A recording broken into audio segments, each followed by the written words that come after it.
Bom dia. Muito felizes de ter todas vocês aqui hoje para comemorar o Rosa.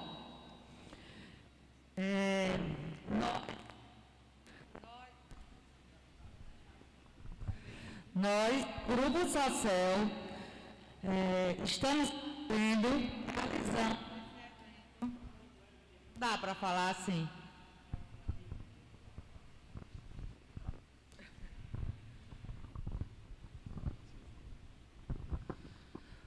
Começa de novo, né? É porque foi tudo testado ontem à noite, hoje pela manhã, e ainda acontecem essas falhas, né? Infelizmente. A tecnologia tem dessas coisas também. Bom, reiniciando, estamos muito felizes de ter todos vocês aqui hoje. O Grupo Social está realizando esse evento para as colaboradoras e clientes que fazem parte de todo daqui. E por que é que a gente está fazendo o Outubro Rosa? O Outubro Rosa é um evento internacional que tem como finalidade esclarecer, aproximar, conscientizar as pessoas da importância de realizar periodicamente os exames preventivos contra o câncer de mama. A gente vai ver aqui no decorrer do evento como ainda existem casos e como esses casos podem ser evitados, como podemos chegar à cura. Então, essa é a ideia, é ajudar a população a esclarecer, conscientizar sobre a prevenção do câncer de mama. E para isso, nós convidamos a doutora Maria Rosado, mastologista, para vir ter esse diálogo de conversas, né, conosco. Por que é um diálogo? Porque todas vocês são atores. Todas vocês estão abertas e convidadas a participar, fazendo suas perguntas, tirando suas dúvidas. Além desse momento presencial, nós vamos também estar nas redes sociais. Nós vamos estar nas redes sociais das empresas que pertencem ao Grupo Social.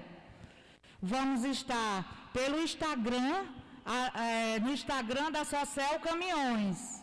O Instagram é exatamente @SocialCaminhões. Vamos estar também no YouTube da Social, só que o YouTube da Social vai estar disponível a partir de amanhã. E vamos estar também no Facebook da Terra Sal.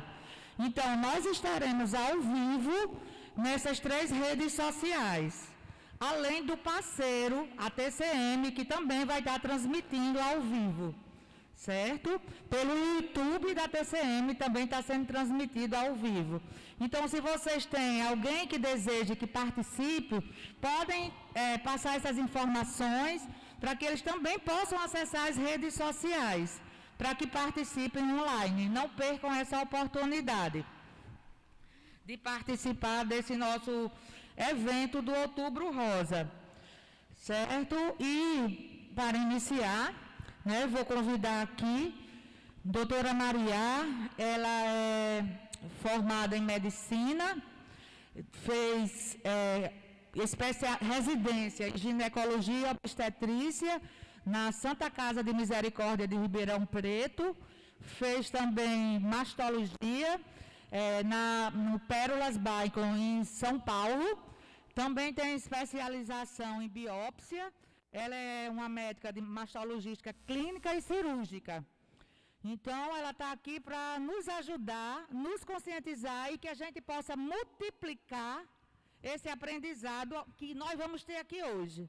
Então, com vocês, doutora Maria Rosado.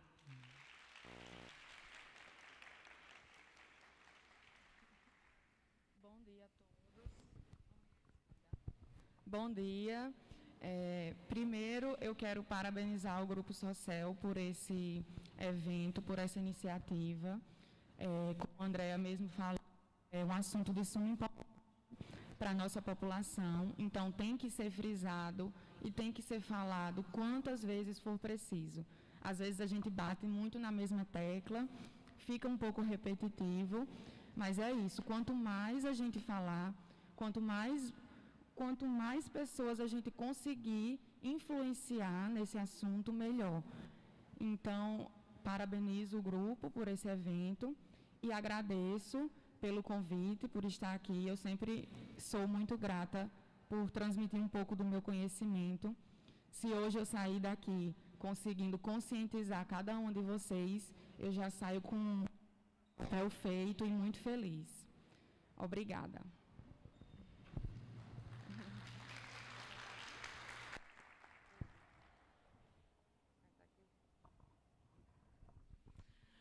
Bom, vocês querem que Maria primeiro dê uma geral sobre o câncer de mama ou vocês querem logo que já começar fazendo as perguntas? O que é que vocês preferem? Uma geral. Então, doutora Maria, por favor.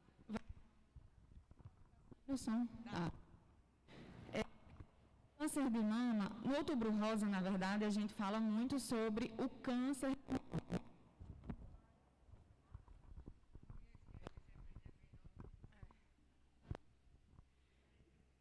Mas, na verdade, a gente pode abordar diversas coisas relacionadas à mama da mulher. Nem só de câncer vive o mastologista, graças a Deus. Na verdade, no nosso consultório, a gente pega muito mais doenças benignas da mama do que o câncer. E eu acho muito importante transmitir esse conhecimento para a mulher, porque muitas vezes a gente faz os exames, seja mamografia, seja ultrassom, vê uma alteração e a gente já se apavora, né? Já acha que está com câncer. Então, o que a gente tem que saber é que na mama nós podemos ter diversas doenças benignas, como os cistos. Os cistos são feitos de água. Todas nós, mulheres, estamos sujeitas a ter cistos pela nossa produção hormonal.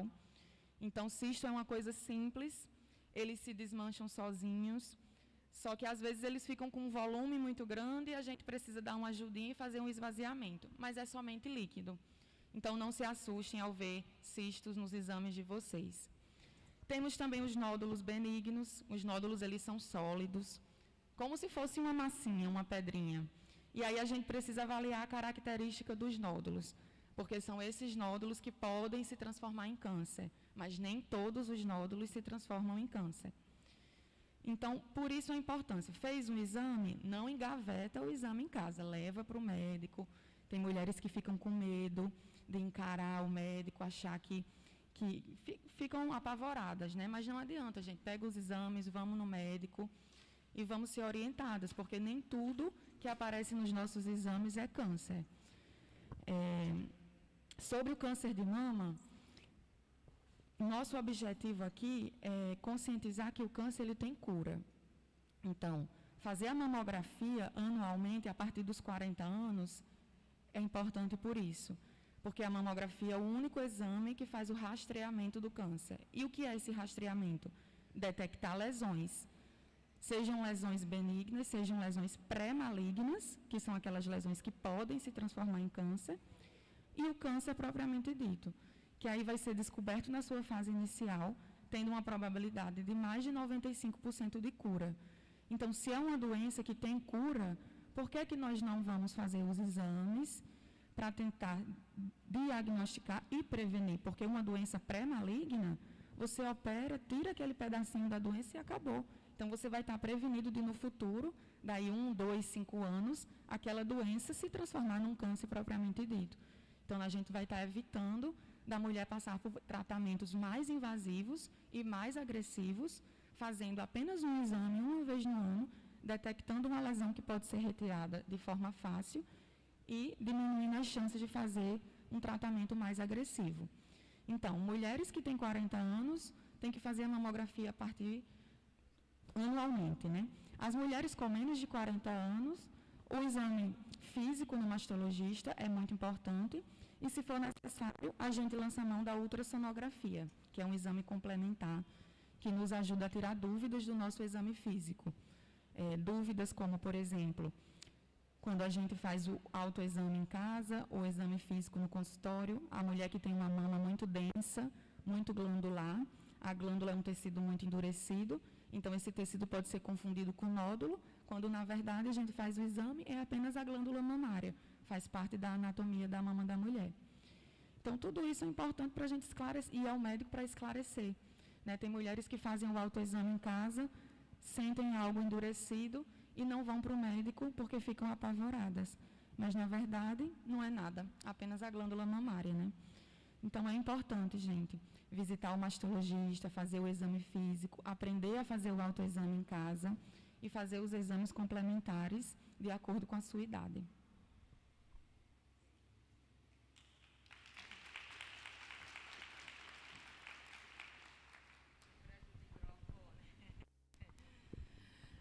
Então, a partir daí, vocês agora são as atrizes, os atores do evento, e a gente vocês fiquem à vontade para fazer as perguntas, para tirar as dúvidas de vocês, para esclarecer algo. Júlia Carla. O microfone vai até você.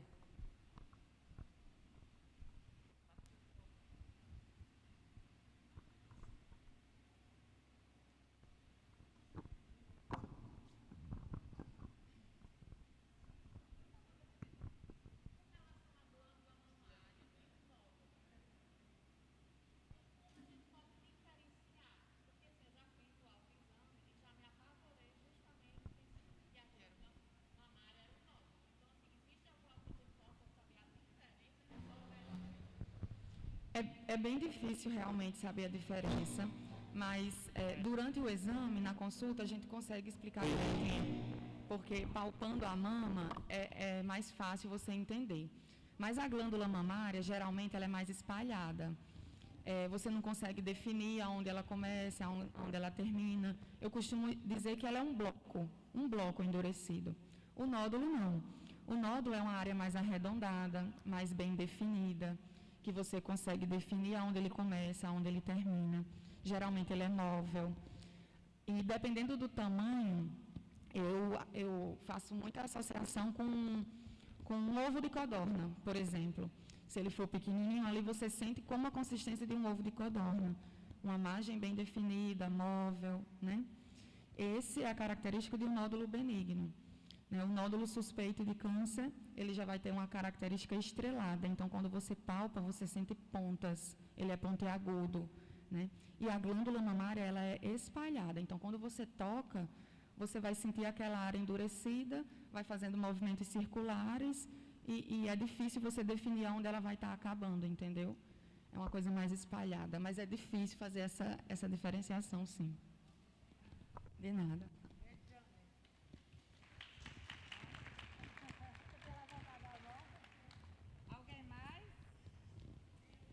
Elaine, levantou a mão.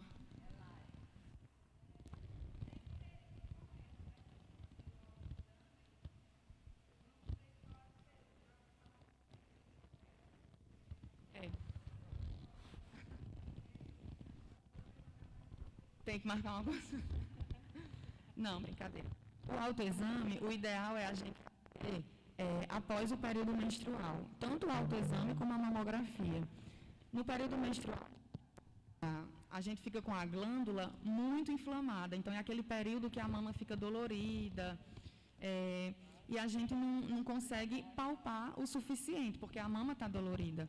Então, a glândula fica muito densa. É o que a gente costuma escutar por aí, a displasia. Né? A displasia é a inflamação da glândula mamária, que pode acontecer por diversas razões. Uma delas é o período menstrual, devido à nossa produção hormonal aumentada. E aí a glândula fica endurecida e fica muito mais confundida com o nódulo, porque ela está dura. Então, não é o período ideal. Aguarda 7 a 10 dias após a menstruação para fazer o autoexame. O autoexame, eu gosto de orientar, eu particularmente gosto de orientar a ser feito de frente para o espelho. Algumas literaturas orientam fazer durante o banho. Também pode ser feito durante o banho com sabonete, porque a mão desliza. Mas sempre é importante também se olhar no espelho para você conhecer a sua mama.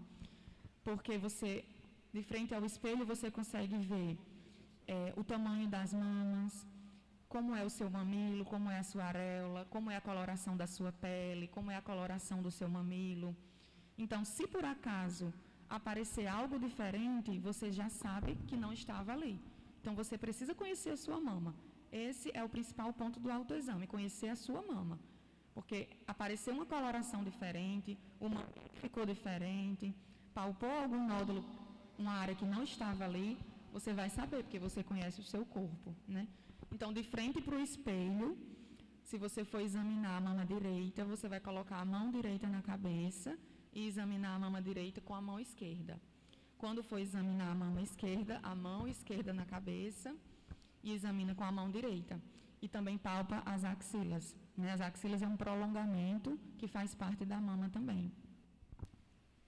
E no caso da mulher que já está na menopausa, ou que já passou da menopausa, existe um período? Não, aí não existe, é indiferente, pode fazer a qualquer momento. Ok, quem mais? É Dione.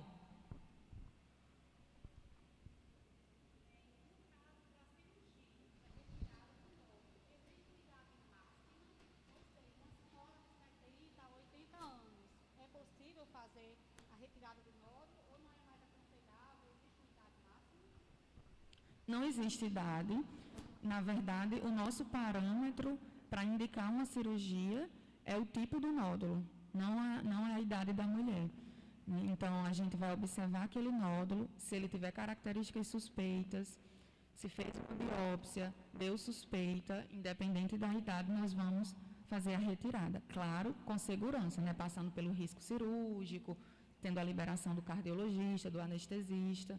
Mas a idade não nos importa muito, o que vai nos importar é o tipo do nódulo, para a gente saber a cirurgia mais indicada.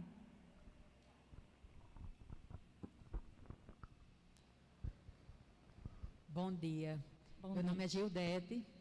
Eu gostaria de fazer 2 perguntas. Um cisto pode se tornar um nódulo?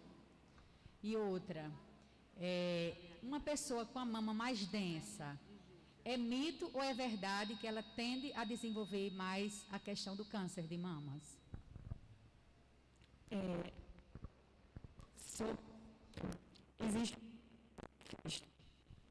Existe o cisto simples, que é aquele cisto feito somente no interior dele, é como se fosse um saquinho por dentro, líquido. Esse cisto não se transforma em nódulo e nem se transforma em câncer. E existem os cistos que são mistos. Dentro dele tem um conteúdo líquido e tem um conteúdo sólido. Então, a imagem desse cisto ele vai ser diferente na ultrassom e na mamografia. A gente vai ver tanto água dentro dele como sólido. Então, ele já nasce assim. Ele já nasce misturado. Aí, a gente precisa ter uma preocupação maior. Mas aqueles que nascem somente como líquido, que é o cisto simples, não tem perigo de se transformar em nódulo, tá? Sobre a mama densa é aquela mama muito glandular, né? Com a presença de glândula. A glândula é um tecido endurecido, que praticamente é ele que dá sustentação à nossa mama. Então, qual é a dificuldade das mulheres com mama densa?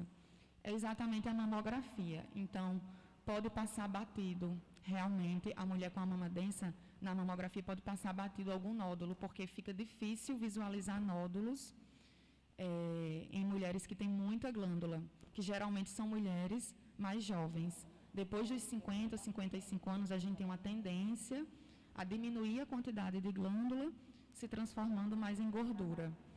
Então, essas mulheres com a mama densa têm uma dificuldade de visualizar nódulo na mamografia. Por isso, tem que fazer ultrassom complementar. Então, tem que fazer sempre os 2. É uma indicação precisa de ultrassom quando a mulher faz a mamografia e é visto que a mama é muito densa. E aí precisa para complementar. Esse é o risco, porque se faz a mamografia por um médico que não é especialista e vê só o laudo, só a categoria, o laudo, e não sabe a imagem, que a mama tem muita glândula, para acabar. No momento, a gente tem que pedir a ultrassom para complementar. Não é porque a mama tem muita glândula que ter tendência a ter um câncer, os cancerígenos, não tem essa relação. A preocupação da mama com muita glândula é a mamografia não ser boa diagnóstica e o médico não se atentar a isso, entendeu?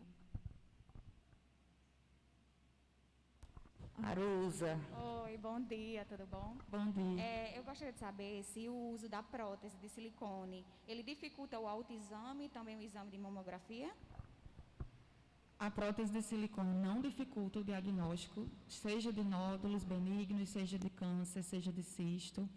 Então, se o paciente vai para um médico experiente, fazer ultrassom com um médico bom, experiente, pode fazer mamografia também. Tudo isso nós vamos diagnosticar sem problema. A prótese não é um empecilho para diagnosticar lesões. E sobre o exame físico também não dificulta. Na verdade, fica até tranquilo de fazer, porque a prótese, ela projeta a glândula para frente. Então, fica mais proeminente as lesões, né? Então, não dificulta nada e nem contraindica. É para frente, porque a prótese ela é colocada atrás da glândula ou atrás do músculo, nunca na frente da glândula.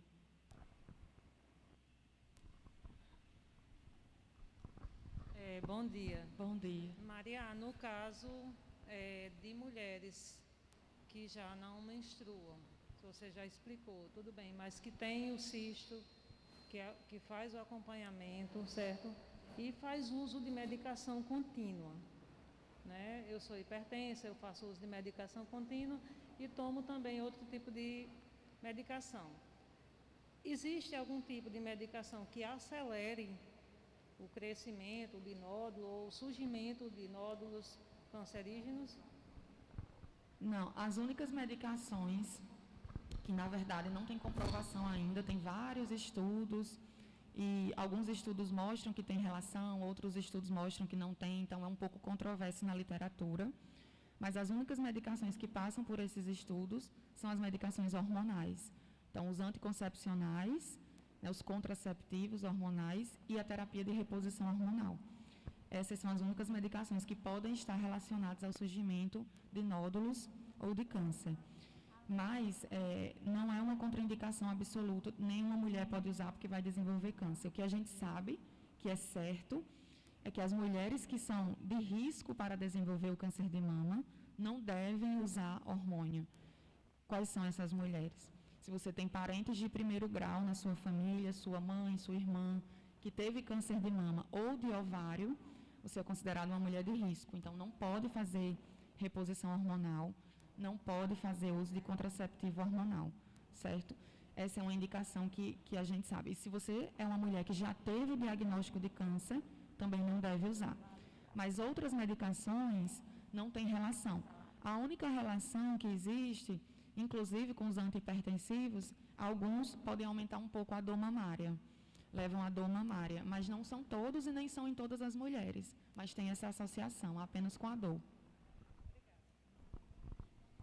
Bom dia, doutora. Você já falou sobre a questão da axila, que faz parte da mama. Existem casos de câncer de mama na axila? Existem casos que o câncer de mama vai para os gânglios da axila, que são os linfonodos. Então, é uma coisa que a gente tem que se preocupar. Quando o câncer está na axila, então ele já está numa fase mais progressiva, né? Já querendo se espalhar, digamos assim. Quando a mulher que tem o diagnóstico de câncer, a gente vê que o câncer não está na axila, a gente já fica mais tranquilo, já sabe que o prognóstico dessa mulher é melhor. Existe o câncer de mama oculto, que é aquele que a gente faz a mamografia, faz ultrassom, faz exame físico e não tem nada na mama da mulher. Tem apenas o linfonodo acometido pela doença. Então, a gente faz a cirurgia da axila, realmente é um câncer de mama, mas está contido apenas na axila. A mama da mulher não tem nenhuma lesão. É chamado de câncer de mama oculto. Eu de novo. Com relação a sinal, sempre todo mundo fala assim, a preocupação, alguns sinais são feios, precisa ser investigado. E quando existe muito sinal na mama, é preocupante com relação a câncer também? Pode se tornar um câncer também? Ou só mesmo é uma questão de pele?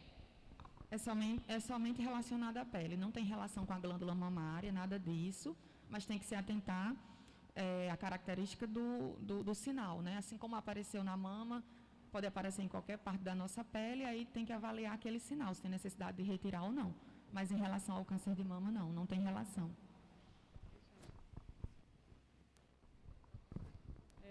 No caso da mulher que tem a mama densa, há realmente a necessidade da mamografia?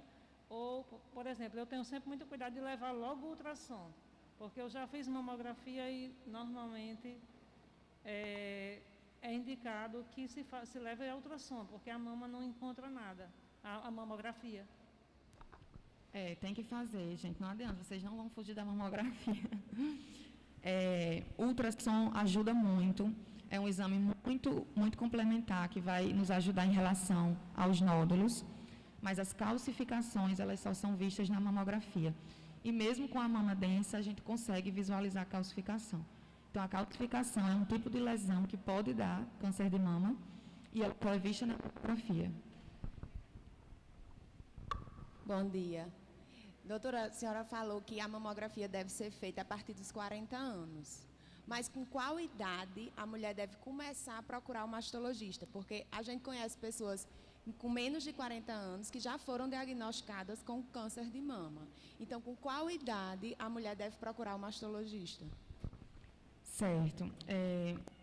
Hoje já tem um consenso entre ginecologista, mastologista, a gente já conversa muito sobre isso, que a mulher, a menina menstruou, já pode procurar um mastologista.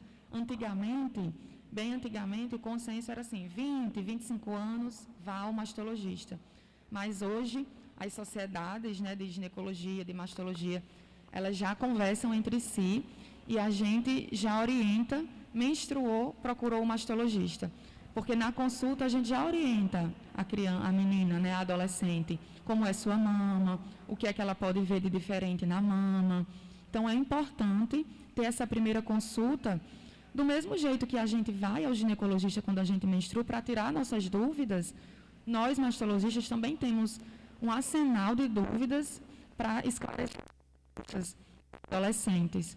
E eu recebo paciente de 8 anos, de 6, 7 anos, que está criando o broto mamário, né, aquele nódulozinho, a mãe se desespera, acha que é nódulo, mas, na verdade, é o início da formação mamária. Então, eu recebo crianças para dar essas dúvidas das mães, como das próprias pacientes. Alguém? Eu gostaria de fazer uma pergunta relacionada à pandemia. Nós estamos praticamente vivendo 2 anos de pandemia. Houve maior incidência de casos na pandemia? Existe uma estatística de como era o câncer de mama antes da pandemia e como está agora? Se a pandemia influenciou diretamente ao agravamento do câncer de mama? Alguma coisa assim relacionada? Temos. Tem as estatísticas do INCA, né, que é o Instituto Nacional do Câncer. Antes da pandemia, 2018, a estimativa de câncer de mama no Brasil era numa faixa de 59 mil por ano, novos casos de câncer de mama.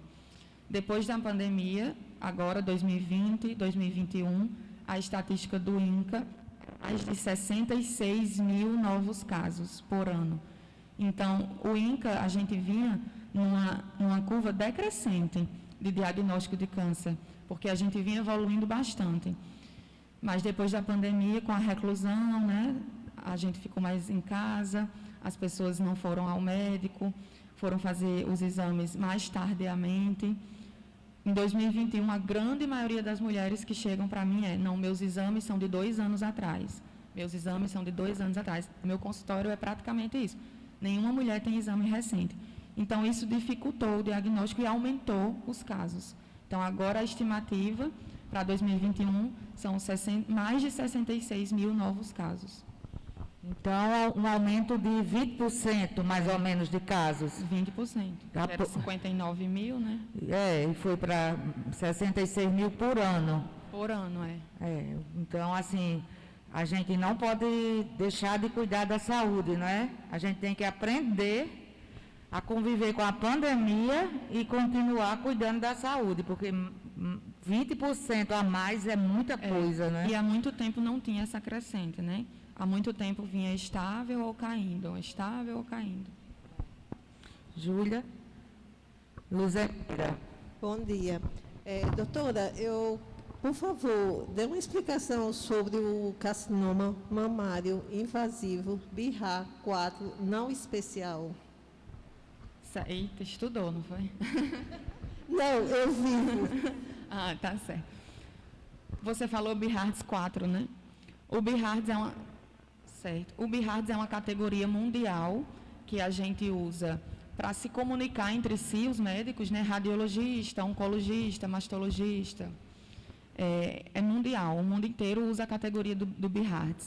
E ele vai do 0 ao 6. A categoria 4, ela se subdivide em 4A, B e C. Então, a 4A já é um nódulo ou uma lesão suspeita de câncer, que a gente tem que tomar uma atitude, né? Tem que fazer uma biópsia, tem que investigar. O BRCA4C, a paciente ela tem uma chance de mais de 95% dessa biópsia dar positiva. Então, é uma lesão extremamente suspeita. E aí, o resultado dessa biópsia, que é um resultado histopatológico, pode vir diversos tipos de câncer. Nós temos muitos tipos de câncer de mama. Dentre eles, nós temos o carcinoma invasivo de tipo não especial, que antigamente era chamado de carcinoma ductal invasivo, é a mesma coisa. E é o tipo mais comum de câncer de mama, é uma doença invasiva, então a gente tem que tratar rapidamente para prevenir que ela se espalhe para os outros órgãos. Mas é o tipo de câncer mais comum. Por ser o mais comum, é o mais estudado, e por ser o mais estudado, é o que tem mais tratamento. Então, tem muita chance de cura por ter muito tratamento, por ele ser muito estudado. A recidiva do câncer de mama...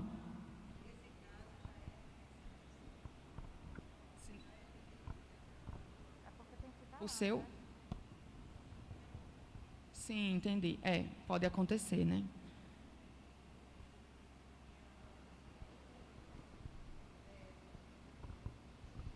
Minha mãe, depois de 14 anos, né, que estava praticamente curada, e de 6 em 6 meses a gente faz essas imagens, e agora fizemos em dezembro, e agora em setembro ele apareceu, né, na cicatriz do quadrante, e apareceu esse carcinoma, né, voltou. Quer dizer, minha mãe está com 84 anos e vamos começar a fazer esse tratamento, né, fiz a imunoscoquímica para a gente ver o tipo de tratamento que vamos fazer, né. E minha relação com o que eu também já tive em 2010 e 2015. E ela, com 14 anos, voltou. Agora... Em cima disso, deixa eu só fazer uma pergunta. Por que, no caso, os cirurgiões tiram só o quadrante? Se já tem e há a possibilidade de retorno de volta, não tira logo a mama? Infelizmente, a medicina não é uma ciência exata, né? Muitas vezes, 2 mais 2 não é 4, na grande maioria das vezes. Então, assim, a gente faz tudo o que o protocolo manda, tudo o que os estudos mandam, e continua o acompanhamento exatamente por isso, porque infelizmente tem essa chance de recidiva, né? Por isso a mulher tem que ficar sempre no acompanhamento. Mas quanto mais tratamentos a mulher fizer, cirurgia, quimioterapia, radioterapia, tudo isso com o objetivo da mulher ter uma sobrevida livre de doença muito grande, mas infelizmente a gente não consegue ter 100% essa precisão se ela vai ficar 100% livre da doença ou se a doença vai ter um retorno, né? Nada, seja nos Estados Unidos ou aqui em Mossoró, a gente não consegue ter essa precisão, infelizmente. Por isso são consideradas mulheres de risco, né? Sobre a cirurgia, é um mito isso que existe sobre a mastectomia. Cada vez menos a gente vem realizando mastectomia. Todos os estudos já mostram que fazer quadrantectomia mais radioterapia é igual a uma mastectomia.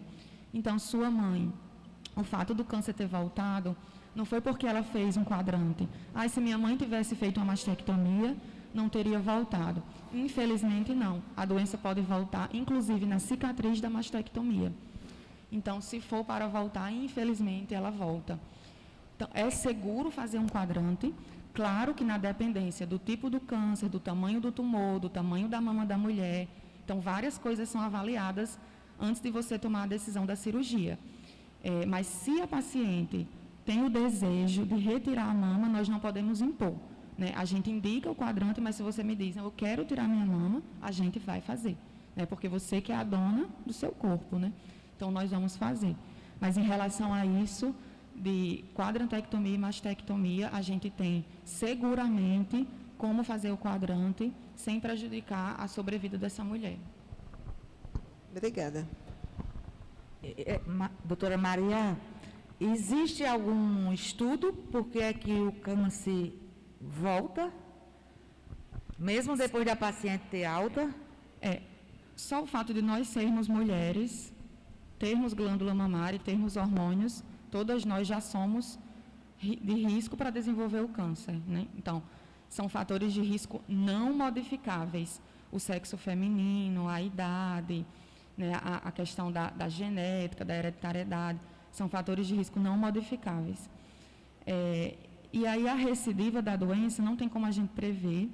A gente orienta o que é correto, estilo de vida, sempre está sendo acompanhada, fazer os exames de forma correta. Mas, infelizmente, se a mulher tem essa tendência mais genética a ter o câncer de novo, ela vai ter, não tem como a gente prevenir 100% isso. Elaine? Justamente sobre o estilo de vida. A gente sabe que para manter uma boa saúde tem que ter estilo de vida, exercício, boa alimentação. Tem alimentos que podem influenciar, que sejam um gatilho para ter câncer? 100%. A parte genética só entra em 10% do câncer de mama. 10% é pouco. Então, você tem 90% aí para você tentar modificar. Desses 90%, a grande coisa assim, é o estilo de vida. Então, o sedentarismo é péssimo, alimentos gordurosos, né, fritura, refrigerante, tudo que a gente já sabe mesmo é ruim para o desenvolvimento do câncer, não só o câncer de mama, como qualquer outro tipo de câncer. Uso abusivo de álcool, tabagismo, tudo isso são fatores de risco para o desenvolvimento de células cancerígenas. O excesso de tecido adiposo, né, que é o tecido gorduroso, promove também o desenvolvimento de hormônio. Nossos hormônios não são produzidos só no ovário e na tireoide, eles são produzidos no nosso tecido gorduroso. Então, se a mulher tem mais tecido adiposo, tem muita massa gorda, ela vai desenvolver mais hormônio. Então, é uma mulher de risco para desenvolver o câncer. Não adianta você estar acima do peso e ter os seus exames bons, seu colesterol bom, não adianta, porque o excesso do tecido adiposo vai transformar suas células boas em células malignas. Catarina. Muito contribui. Então, nosso estilo de vida relacionado à nossa mente também está ligado à nossa mama. Isso já tem estudos comprovando. Então, eu atendo muitas pacientes que chegam no consultório com muita dor na mama. Até fugindo um pouquinho da questão do câncer, né? Já fez de tudo e não melhora a dor na mama. Até a água do chuveiro bate e incomoda. E durante a consulta, quando a gente conversa, né? Porque o médico, ele não tem que ser direcionado só para aqui. Você está com dor na mama? Então tome isso. Daqui 7 dias você volta para eu ver se você está melhor depois do remédio. A gente não pode ser assim. Então, a gente tem que fazer uma consulta direcionada para a vida da mulher. Então, durante a consulta, a gente percebe que a mulher está passando por um problema em casa, está estressada, passando por um problema de saúde com um familiar, passando por um problema no casamento. E tudo isso na mente dela leva à dor mamária. Né? Então, ela melhorar a mente, procurar um psicólogo, procurar um psiquiatra, não faz exercício físico, procurar ocupar a mente com exercício físico. Essa mulher melhora das dores na mama, sem tomar medicação. Então, a nossa mente está 100% ligada ao nosso corpo. Lídia. A minha pergunta era mais ou menos nessa tese aí. Uma vez diagnosticada com câncer, qual é a preparação que você, como médica, indica, emocional, no caso, porque as pessoas costumam dizer que o emocional é quem segura também, né? Se existe uma preparação que você indica para o paciente e você também, como se prepara para acompanhar esse paciente, que eu acho que tem que ter uma preparação até para isso também. Tem. Eu converso muito demais. No diagnóstico do câncer, são consultas assim, de 1 hora, que a gente fica no consultório conversando, porque não é fácil, né? Então, eu também sou um pouco psicóloga, converso demais. E eu acho que a mulher, ela tem que ter um equilíbrio na sua mente, um conforto em casa, da família, um acompanhamento com o psicólogo é muito importante. Então, eu sempre encaminho minhas pacientes para o psicólogo, um acompanhamento com o nutricionista. Então, o tratamento do câncer ele é multidisciplinar. Precisa do nutricionista, precisa do psicólogo, precisa da assistente social, precisa do fisioterapeuta, do enfermeiro, do oncologista. Então, é um tratamento multiprofissional que essa mulher precisa. E muitas vezes eu recebo, já dei o caminho das pedras, mas a paciente volta 2, 3 dias depois, só para conversar de novo. E assim a gente fica, porque é o que a mulher precisa nesse momento, é de atenção, é de tirar as dúvidas, é de conforto. Então, a gente precisa dar esse conforto a ela, né? Tem muitas pessoas, muitas pacientes, que às vezes preferem não compartilharem que está com essa doença. E você falou aí que precisa do apoio da família, né, também dos amigos. O ideal é que realmente esse medo seja vencido. Ela precisa ter um suporte, não tem como a mulher passar por isso sozinha. Alguns não querem contar à mãe, porque a mãe já é muito idosa. Tudo bem, a gente respeita, mas precisa de um amigo, de uma amiga, do companheiro, da companheira. Precisa ter alguém do lado, né? Da filha, do filho. Tem que ter alguém para dar esse suporte emocional, porque o tratamento é longo e difícil. Até para chegar ao equilíbrio emocional, né? E precisa ter... Algumas pessoas são ateu, né? Assim, mas quem tem fé, independente da religião, quem tem fé chega muito mais além no tratamento. Chega muito mais além. A fé cura, não é? Cura. Então, assim, a fé ajuda na cura. Alguém? Catarina. Estou aqui. Opa. Voltando aqui um pouquinho à questão dos alimentos, como tem alimentos que aceleram o processo, né, do câncer, existe algum alimento que possa prevenir? Tudo que é saudável, né? Todos os vegetais, todas as frutas, soja, os alimentos, os grãos, né? Eles são muito bons. A soja, a linhaça, são alimentos bons. Não existe assim, vou falar para você que não existe uma comprovação científica. Esse alimento vai prevenir o câncer. Porque senão estava todo mundo comendo esse alimento para não ter, né? Mas a gente vê que a alimentação saudável, ela leva o corpo da mulher a ficar saudável, diminuindo a formação dessas células cancerígenas. Porque o que é o câncer, no geral? Nós temos nossas células boas, que estão formando os nossos tecidos bons. Em algum momento, essa célula boa, ela vai se duplicar, se replicar, se triplicar de forma desordenada. E essa formação desordenada é o que forma a célula cancerígena. E o que vai fazer a célula se replicar de forma desordenada são N motivos. Pode ser ações externas, decorrentes do nosso estilo de vida, como pode ser uma ação interna. Você já nasceu predisposta a ter essa mutação nessa célula. Então, desde a barriga, que você estava lá formando, o bebê estava lá na barriga, ele já vem com uma predisposição genética para essa célula se replicar de forma desordenada e se transformar num câncer. Ou a questão hereditária também. Mas, como eu falei, a questão hereditária e genética, a porcentagem é muito baixa. Então, é muito mais comum a gente ver fatores externos influenciando nessa replicação desordenada para a formação do câncer. Fatores externos incluem a alimentação, né? Estilo de vida, tudo isso. Doutora Maria, é só uma curiosidade.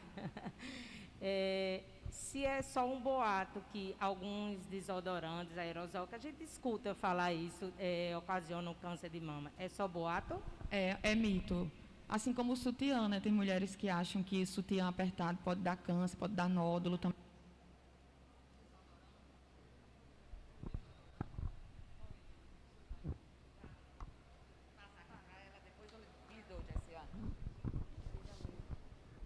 O desodorante, ele causa inflamação nos poros da axila. E aí dá foliculite, tipo furúnculo que a gente fica na axila muito inflamada. Mas essa inflamação, ela não se transforma em câncer, não tem essa relação.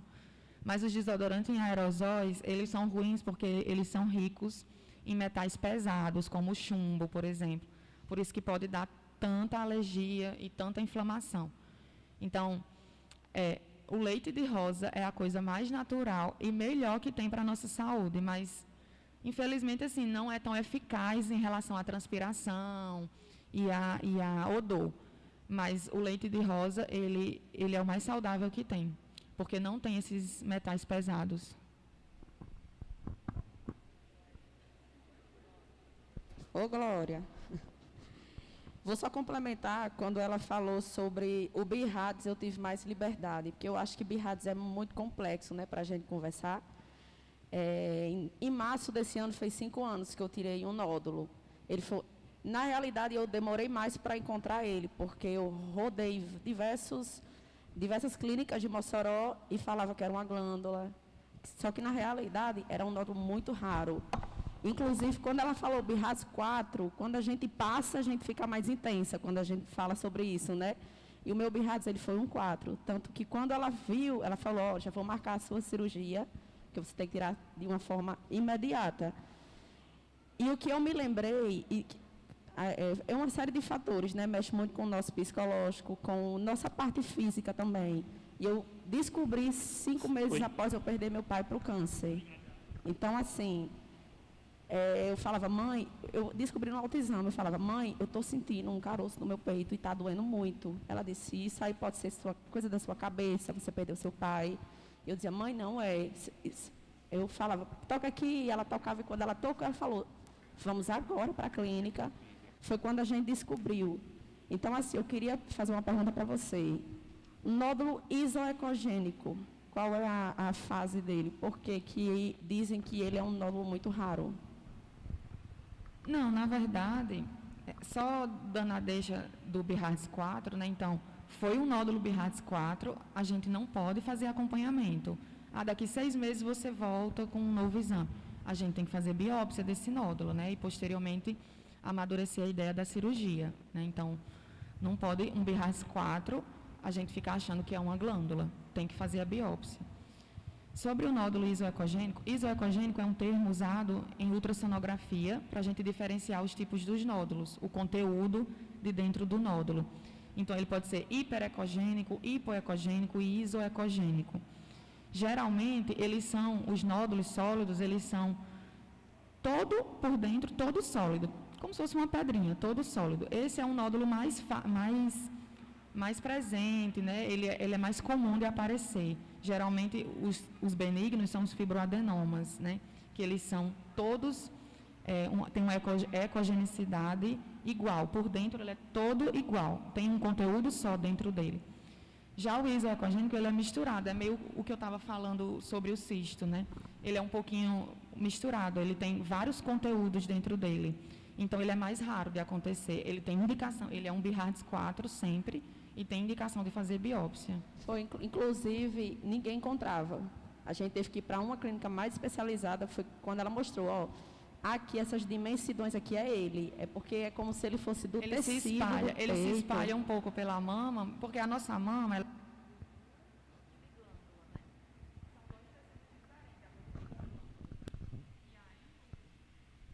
E aí o nódulo, esse tipo de nódulo seu, ele se mistura muito com o tecido mamário, porque ele tem, na verdade, ele tem vários tipos de conteúdo dentro dele.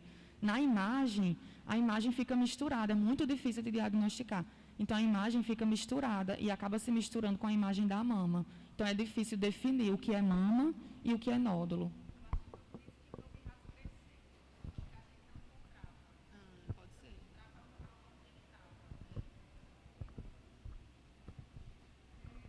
Doutora, durante alguns anos, vem aumentando a quantidade de pessoas preocupadas com exercício físico, justamente por causa que todo tipo de especialidade médica recomenda que a gente mantenha um corpo saudável. Mas, com isso também, muitas pessoas começaram a tomar hormônios para estimular a prática do exercício físico, para ter mais resistência, para ter mais força. Esse tipo de hormônio, né? Muita gente tomando testosterona por aí. Tem alguma influência? Tem influência, sim. Realmente, isso é um assunto muito abordado nos congressos, né, médicos, porque hormônio ele é feito para repor. Né? Então, você vai usar hormônio se o seu hormônio interno está faltando. Se a sua testosterona está baixa, você tem que repor a testosterona. Né? A vitamina D, tão falada por aí, a vitamina D, na verdade, ela não é uma vitamina, ela é um hormônio. A vitamina D é um hormônio. Então, se a vitamina D está baixa, tem que repor aquela vitamina D. Mas muitas pessoas estão usando hormônio de forma objetivo de aumentar a massa. E aí está aumentando o hormônio interno da pessoa, porque já tem o hormônio no seu basal normal. Então, isso faz mal para a pessoa. O que eu estou dando em excesso, né, aquela pessoa está ficando com excesso de uma coisa que ela não precisa, o corpo dela não quer aquilo. É um excesso. Então, antes de fazer esse tipo de medicação, tem que fazer diversos exames para ver se sua testosterona ou DEA, tem vários hormônios, né? Normal, então não tem necessidade de você estar repondo, né? A gente não toma vitamina D de rotina, a gente toma vitamina D baixa, né? Então, a gente não fica tomando remédios de rotina, toma para repor. E o que está acontecendo é que as pessoas estão tomando de rotina. E não pode, isso aí está errado.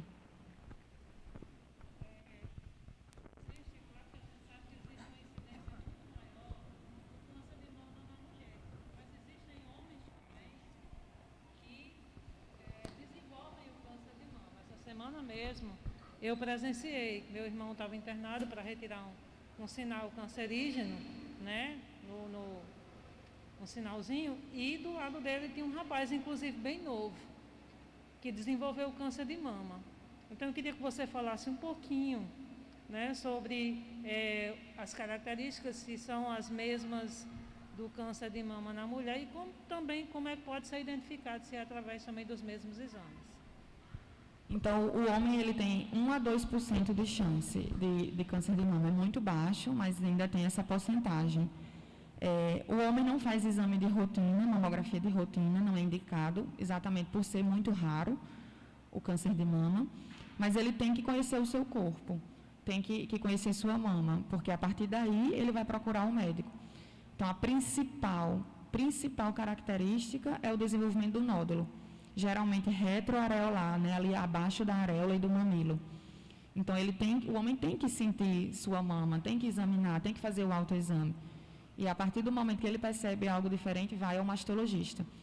E foi nódulo em homem, independente do tamanho, independente da característica, tem que operar para tirar. Porque é muito raro um nódulo em homem. Então, apareceu, a gente fica com a orelha em pé, então é melhor retirar logo. Josiana, vou passar aqui o microfone para você. Doutora, eu li recentemente, ouvi alguns relatos de mulheres que após tomarem as vacinas, agora do Covid-19, contra o Covid-19, notaram que ficou com o nódulo, a glândula mamária mais dolorida, mais densa. Existe essa relação e existe algum tempo após tomar as vacinas que deve ser feito o exame, tem que esperar um tempinho? Existe essa relação e ela pode acontecer não só na vacina do Covid, qualquer outra vacina pode ter inflamação. Só que o Covid é uma doença muito nova. Tendo muitos estudos, né? Ainda está tendo muitos estudos, mas o que a gente está vendo desde o início da vacinação é a inflamação dos gânglios axilares, que são os linfonodos. Então, a mulher toma a vacina e aí começa a ficar com inflamação na região axilar, principalmente, e a mama dolorida. Isso é decorrente do processo inflamatório que a vacina causa. Então, qualquer vacina pode dar reação. Algumas mulheres, após a do Covid, teve reação de gripe, febre, né? Ficou sem muita disposição, e dentre elas pode vir a inflamação da glândula mamária e do linfonodo. Mas isso não é uma contraindicação para se tomar a vacina, é apenas uma reação inflamatória que com o tempo vai passando. Então, o que é que a gente orienta? Se você vai fazer o exame de rotina, não tem nenhum sintoma, o seu médico pediu apenas para você fazer o ultrassom ou a mamografia de rotina, aguarda 30 dias após a vacina para fazer. Mas se você está com alguma alteração na mama, se o seu médico pediu para fazer de urgência porque percebeu alguma alteração, não espere os 30 dias. Tomei a vacina hoje, mas tenho que fazer meu exame amanhã. Aí você só comenta com o médico que está fazendo o seu exame, a ultrassom ou a mamografia. Tomei a vacina agora recente, estou com a mama um pouco inflamada. Só para o médico saber que foi da vacina. Alguém mais?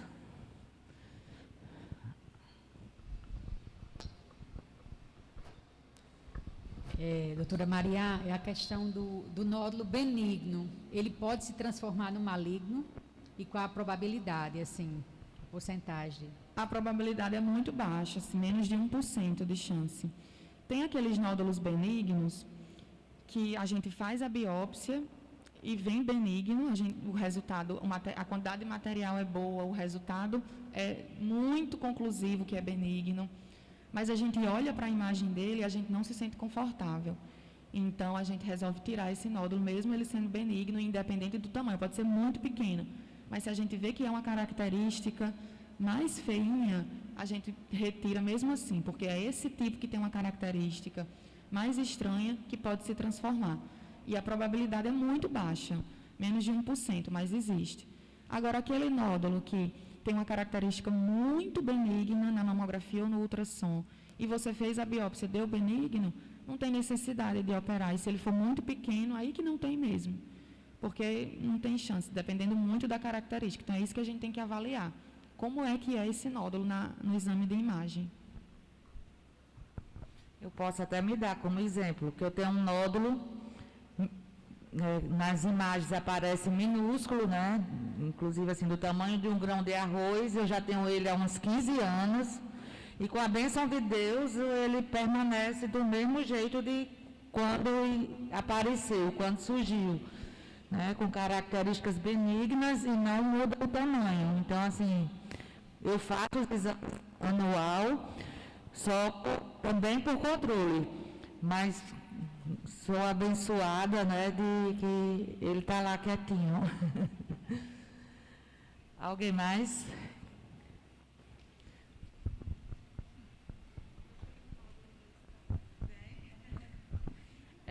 Eu queria saber se a mulher adquiriu câncer de mama numa gestação, se isso iria influenciar, né, como seria a forma de tratamento mais adequada para uma mulher que está numa gestação e descobre um câncer de mama, e também com relação à amamentação nesse período, se seria possível ou não.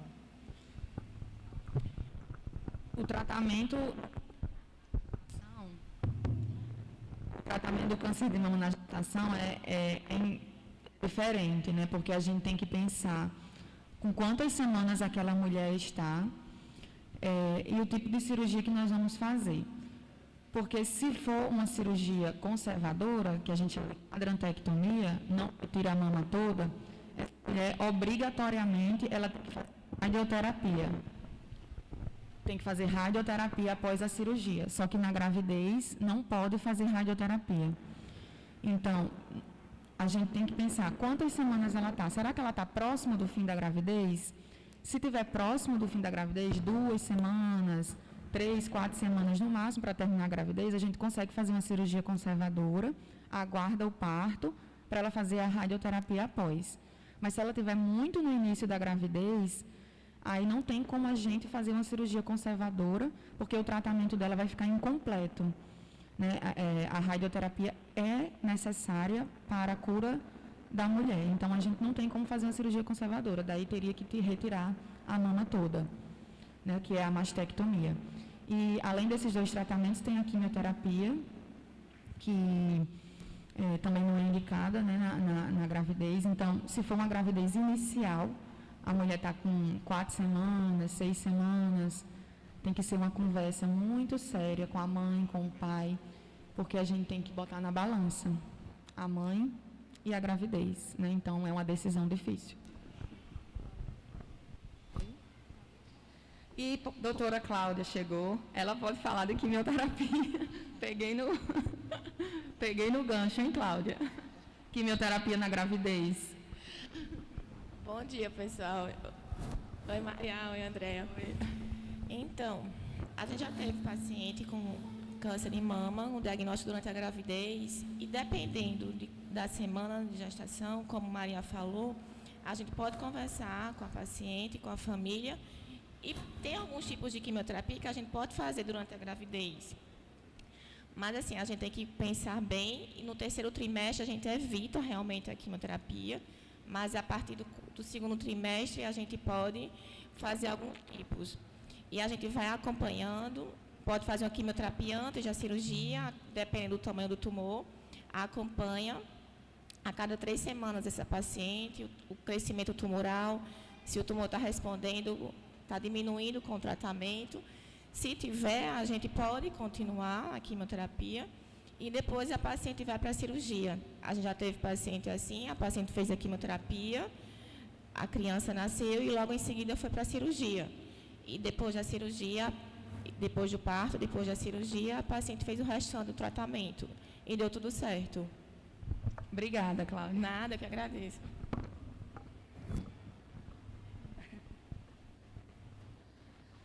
Alguém quer dar algum testemunho? Algum testemunho, se já viveu esse momento tão difícil? Alguém quer falar, dar o seu testemunho de vida, de cura, de superação? Que muitas vezes o testemunho é exemplo, é força para outras mulheres que estão passando por essa situação já vivida. Não? Eu acho que também, se alguém quiser falar, não só sobre o câncer, ou qualquer experiência que teve com relação à mama, né? Porque a gente fala tanto de câncer, mas alguma experiência de qualquer sintoma, pode até ser algo fácil de ter sido resolvido, que lidou diretamente com o médico e deu tudo certo, uma experiência, porque é como eu falei no começo, às vezes a gente sente qualquer coisa na mama e já relaciona ao câncer, né? Então, é interessante, se alguém quiser falar sobre algum sintoma que teve e descartou o câncer e teve aquele alívio emocional, também é legal.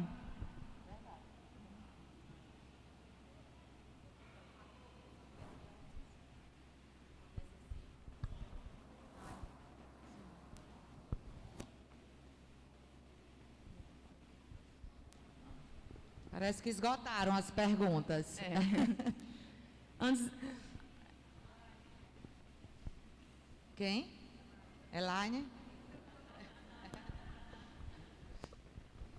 Hoje eu estou bombando aqui.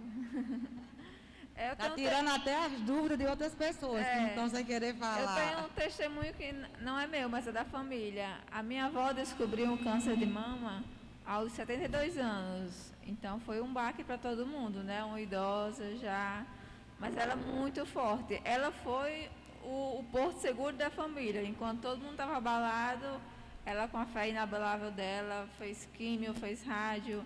E era época que não fazia rádio aqui, só fazia em Natal. Então, a família ficou toda desestruturada, porque tinha que ficar lá cuidando dela, e tinha netos pequenos em casa. E ela venceu o câncer, hoje ela tem 83 anos, vive super bem. André, recentemente, só alegria e, graças a Deus, hoje ela está bem. É o que a gente falou, né, sobre a importância do apoio familiar, sobre a importância da fé, que tudo isso tem resultados muito bons no tratamento. Ela é super alta astral. E é interessante porque ela descobriu com 72 anos, né? E conseguiu a cura, conseguiu o milagre da cura, né? Então, assim, a gente tem que ter sempre a esperança e a fé. Uma pergunta. Eu tenho cistos né, que no caso é de líquido. E aí, na época que eu descobri, que eu fiz o exame, a minha médica falou que poderia ser do anticoncepcional. E aí eu queria saber se o anticoncepcional está relacionado a cistos, a ter nódulos. E aí ela me indicou: Lissandra, pare de tomar, e aí a gente vai fazer o acompanhamento. Aí eu fiz novos exames, alguns saíram, diluíram, ainda continua um ou outro, mas hoje eu não tomo mais anticoncepcional justamente por isso. Certo. Então, como a gente estava conversando, né, anteriormente, pensando na parte científica, existem muitos estudos que são controversos. Alguns mostram a relação do hormônio, que tem relação, outros já mostram que não tem essa relação. Mas nós, na prática, nós mastologistas na prática, a gente realmente não gosta muito de hormônio, não, de anticoncepcional, nem de terapia de reposição hormonal. Então, a mulher podendo não tomar, lançar mão de outros meios, de outros contraceptivos sem hormônio, é o ideal. Eu também oriento isso às minhas pacientes. Mas nem tanto o céu, nem tanto a terra, né? A gente não pode ser extremista. A gente avalia caso a caso. Se você não é uma mulher de risco, não tem parente na família com câncer de mama ou de ovário, se você pessoalmente não teve um nódulo mais suspeito, que precisou operar nódulo, né? Se é uma mulher que tem os hábitos de vida saudáveis e você se dá bem com o anticoncepcional, você gosta desse método, então eu não oriento a retirada. A gente fica fazendo um acompanhamento, né? Com exames a cada 6 meses e tudo. Mas se a mulher me fala: não, para mim não tem problema, eu posso colocar um DIU, eu posso usar preservativo, não tem problema, eu fico mais tranquila também. Eu também sou da corrente que prefiro não usar.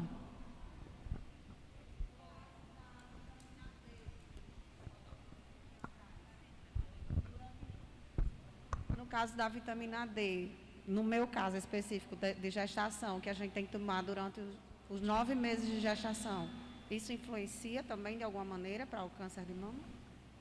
Não, a vitamina D, né? A vitamina D, ela é muito importante para o nosso dia a dia, a gente fazer essa reposição, porque ela pode dar diversos sintomas se ela estiver baixa, né?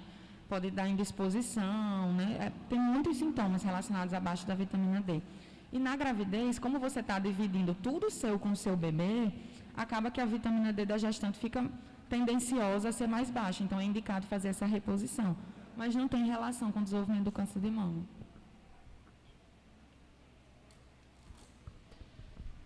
Tem mais uma?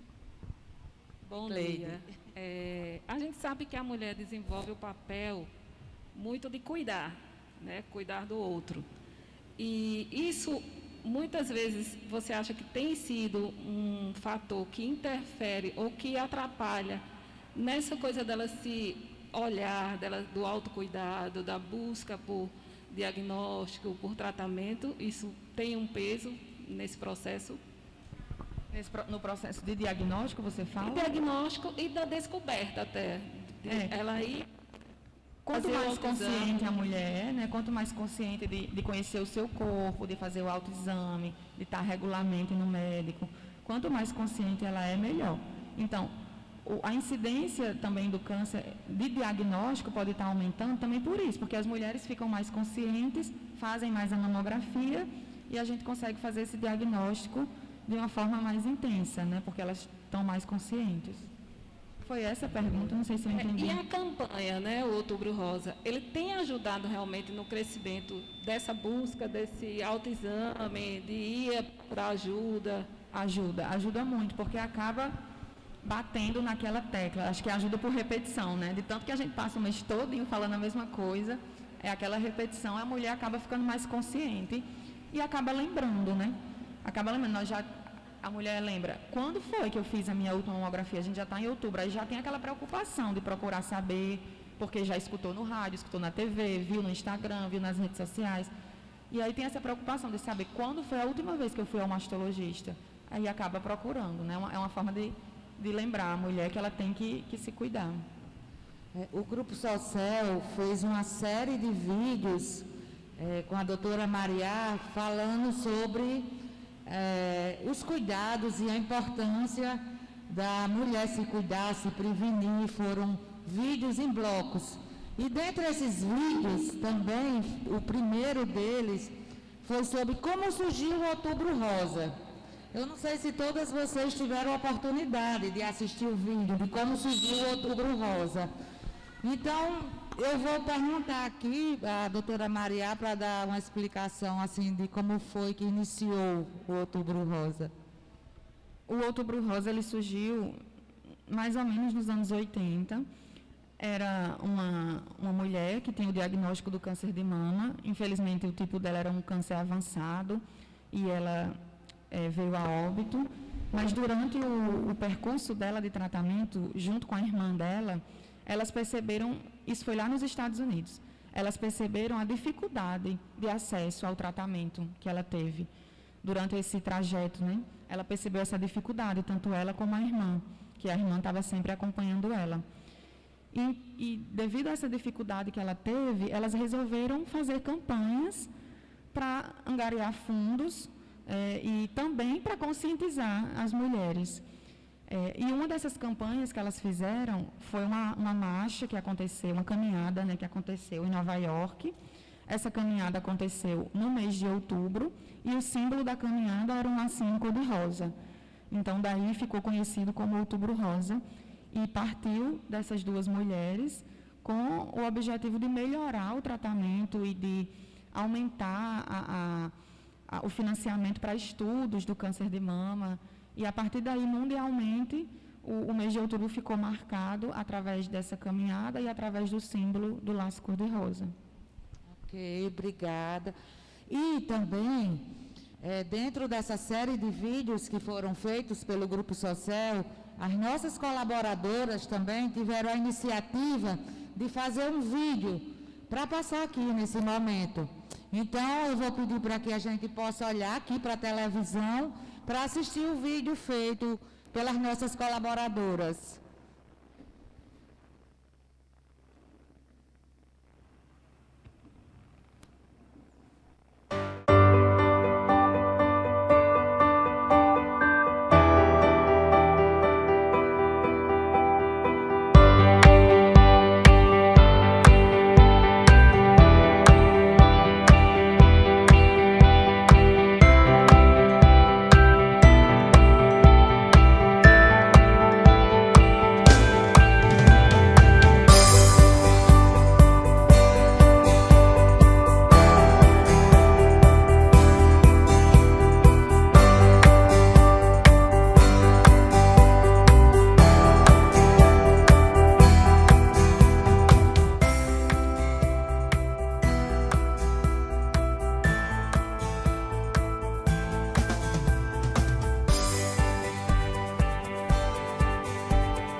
Eu acredito que já estamos finalizando, né, o nosso diálogo aqui, a nossa roda de conversa, o nosso bate-papo. Eu quero deixar aqui a nossa alegria e gratidão pela participação de vocês que estão aqui conosco, para também quem está nos assistindo pelas redes sociais, né, o nosso obrigada também. E vou passar a palavra para a doutora Maria, para ela fazer a palavra final dela. Não, eu quero mais uma vez agradecer o convite e parabenizar pelo evento, porque é importante a gente ter esse tipo de conversa. Às vezes, o mês inteiro fica até um pouco cansativo, é o mesmo assunto, mas é muito importante a gente tirar essas dúvidas, perder o medo, fazer o exame e levar o exame, não guardar o exame em casa e tirar alguns mitos da nossa cabeça, né? Então, é muito importante esse tipo de conversa para esclarecimento e conscientização. Eu agradeço demais a participação de vocês, estou muito feliz com as perguntas, espero que o feedback tenha sido bom e é isso. Muito obrigada, gente.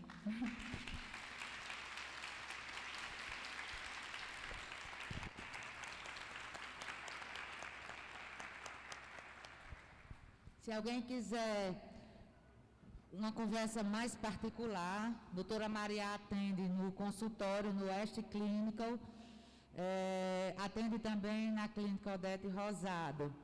Andressa, que está aqui, é atendente de doutora Maria, ela também veio aqui para dar o suporte ao nosso evento. E ainda não acabou.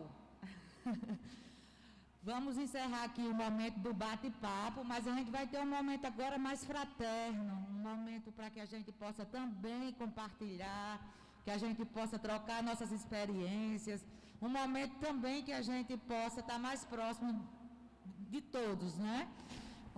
Convido vocês para um lanche que a gente preparou aqui para vocês com muito carinho, o Vino Kelly Lira, que está aqui aguardando para tocar para a gente. E ter aqui um momento também para as mulheres, não só para as mulheres, mas também para os homens, né? Já que também os homens podem estar nessa incidência do câncer de mama. Mas o momento aqui é nosso, vamos aproveitar. Obrigada a todas.